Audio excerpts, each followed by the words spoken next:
Investiment li laħaq is-6 miljun euro fuq medda ta' 8 snin ser iwassal biex 68 grawnd tal-klabb tal-futbol ser igawdu minn uċuħ ġodda tal-grawnds tagħhom.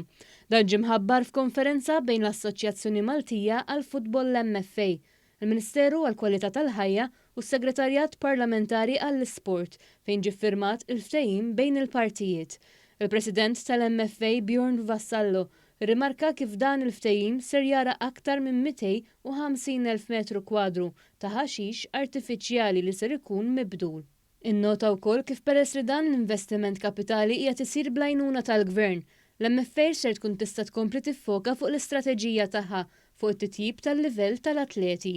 Huwa saħaq li investiment bħal dan ifisser aktar inklużjoni minħabba li dawn il-grounds huma parti integrali tal-komunitajiet fejn minkejja li jiġi prattikat l-isport dawn huma postijiet ta' soċjalizzazzjoni.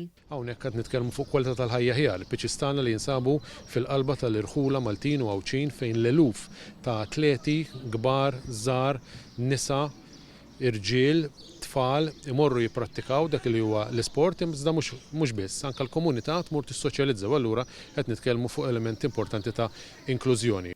Il-Ministeru għall-Inklużjoni u l-Kwalità tal-Ħajja Ġulja Farrugia Portelli iddeskrivit dan l-investiment bħala l-akbar wieħed fiż-żgħażagħ. Dan huwa l-akbar investiment fiż-żgħażagħ tagħna Maltin u Għawċin kif se naraw li jkollna investiment ta' 6 miljun euro biex jinbidlu l-uċuħ kollha tal-grawnds f'pajjiżna. Nemmen li din hija triq il quddiem biex anke l-MFA tkun tista' tifoka l-enerġija tagħha fuq livell strateġiku.